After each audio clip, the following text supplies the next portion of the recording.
ಸರ್ಕಾರದ ಸಹಭಾಗಿತ್ವದಲ್ಲಿ ಕರ್ನಾಟಕ ವಾಣಿಜ್ಯ ಮತ್ತು ಕೈಗಾರಿಕಾ ಮಹಾಸಂಸ್ಥೆ ರಾಜ್ಯದ ಸರ್ಕಾರಿ ಉನ್ನತ ಶಿಕ್ಷಣ ಸಂಸ್ಥೆಗಳಲ್ಲಿ ವ್ಯಾಸಂಗ ಮಾಡುತ್ತಿರುವ ಸ್ನಾತಕ, ಸ್ನಾತಕೋತ್ತರ, ಡಿಪ್ಲೊಮಾ ಹಾಗೂ ವೃತ್ತಿ ಶಿಕ್ಷಣ ವಿದ್ಯಾರ್ಥಿಗಳಲ್ಲಿ ನವೋದ್ಯಮ, ನಾವೀನ್ಯತೆ ಹಾಗೂ ಸ್ಟಾರ್ಟ್ಅಪ್ ಸಂಸ್ಕೃತಿಯನ್ನ ಉತ್ತೇಜಿಸುವ ಉದ್ದೇಶದಿಂದ ಎಫ್ಕೆಸಿಸಿಐ ಇನ್ನೋ ಮಂಥನ್ ಹೆಸರಿನ ವ್ಯಾಪಾರ ಯೋಜನಾ ಪ್ರಸ್ತುತಿ ಸ್ಪರ್ಧಾ ಕಾರ್ಯಕ್ರಮವನ್ನು 2025-26ನೇ ಸಾಲಿನಲ್ಲಿ ಆರಂಭಿಸುವ ಬಗ್ಗೆ ಒಪ್ಪಂದಕ್ಕೆ ಸಹಿ ಹಾಕಲಾಯಿತು.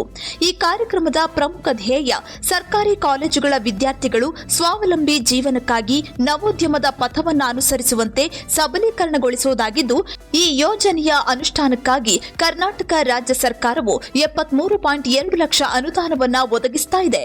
ಈ ಹಿನ್ನೆಲೆಯಲ್ಲಿ ದಿನಾಂಕ 16-12-2025ರಂದು ಬೆಳಗಾವಿಯ ಸುವರ್ಣಸೌಧದಲ್ಲಿ ಎಫ್ಕೆಸಿಸಿಐ ಮತ್ತು ಕರ್ನಾಟಕ ರಾಜ್ಯ ಸರ್ಕಾರದ ನಡುವೆ ಒಡಂಬಡಿಕೆ ಪತ್ರಕ್ಕೆ ಸಹಿ ಕಾರ್ಯಕ್ರಮವನ್ನು ಮುಖ್ಯಮಂತ್ರಿ ಸಿದ್ದರಾಮಯ್ಯನವರು ಹಾಗೂ ಉನ್ನತ ಶಿಕ್ಷಣ ಸಚಿವ ಡಾ ಎಂಸಿ ಸುಧಾಕರ್ ಅವರ ಸಮ್ಮುಖದಲ್ಲಿ ಕಾಲೇಜು ಮತ್ತು ತಾಂತ್ರಿಕ ಶಿಕ್ಷಣ ಇಲಾಖೆಯ ಆಯುಕ್ತರು ಹಾಗೂ ಎಫ್ಕೆಸಿಸಿಐ ಅಧ್ಯಕ್ಷರಾದ ಉಮಾರೆಡ್ಡಿ ಒಪ್ಪಂದಕ್ಕೆ ಸಹಿ ಹಾಕಿದರು.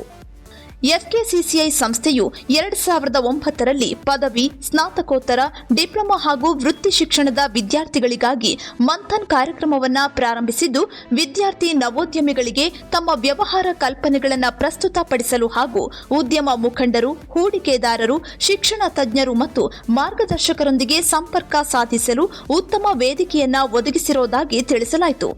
ಇದರ ಮುಂದುವರಿದ ಭಾಗವಾಗಿ ಇದೀಗ ಅನುಷ್ಠಾನಗೊಳ್ಳುತ್ತಿರುವ ಇನ್ನೋ ಮಂಥನ್ ಕಾರ್ಯಕ್ರಮವು ರಾಜ್ಯದ ಸರ್ಕಾರಿ ಕಾಲೇಜುಗಳ ವಿದ್ಯಾರ್ಥಿಗಳನ್ನು ಭವಿಷ್ಯದ ಉದ್ಯಮ ಸೃಷ್ಟಿಕರ್ತರು ಹಾಗೂ ವ್ಯಾಪಾರ ನಾಯಕರಾಗಿ ರೂಪಿಸುವಲ್ಲಿ ಪ್ರಮುಖ ಪಾತ್ರ ವಹಿಸಲಿದೆ ಎಂದು ಉನ್ನತ ಶಿಕ್ಷಣ ಸಚಿವರಾದ ಡಾ ಎಂಸಿ ಸುಧಾಕರ್ ತಿಳಿಸಿದರು.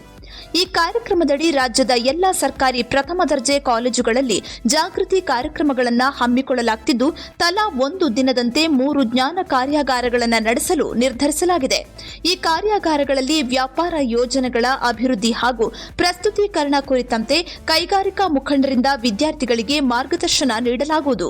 ತರಬೇತಿ ಪಡೆದ ವಿದ್ಯಾರ್ಥಿಗಳು ತಲಾ 4 ಮಂದಿ ಸದಸ್ಯರನ್ನೊಳಗೊಂಡ ತಂಡಗಳನ್ನು ರಚಿಸಿಕೊಂಡು ಕಾಲೇಜಿನ ಗುರುತಿನ ಚೀಟಿಗಳೊಂದಿಗೆ ತಮ್ಮ ವ್ಯಾಪಾರ ಯೋಜನೆಗಳನ್ನು ಒಳಗೊಂಡ ಎಂಟ್ರಿಗಳನ್ನು ಸಲ್ಲಿಸಲು ಅವಕಾಶ ಕಲ್ಪಿಸಲಾಗಿದೆ. ಪ್ರತಿ ವಿದ್ಯಾರ್ಥಿ ತಂಡಕ್ಕೆ 1ಕ್ಕಿಂತ ಹೆಚ್ಚು ಎಂಟ್ರಿಗಳನ್ನು ಸಲ್ಲಿಸಲು ಅವಕಾಶ ನೀಡಲಾಗಿದೆ.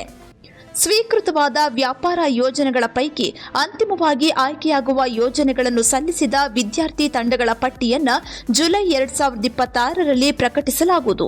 ಅಂತಿಮವಾಗಿ ಆಯ್ಕೆಯಾದ ತಂಡಗಳಿಗೆ ಪ್ರಸಿದ್ಧ ತೀರ್ಪುಗಾರರು ಹಾಗೂ ಹಿರಿಯ ಕೈಗಾರಿಕೋದ್ಯಮಿಗಳ ಸಮ್ಮುಖದಲ್ಲಿ ತಮ್ಮ ವ್ಯಾಪಾರ ಯೋಜನೆಗಳನ್ನು ಪ್ರಸ್ತುತಪಡಿಸುವ ಅವಕಾಶ ನೀಡಲಾಗುವುದು.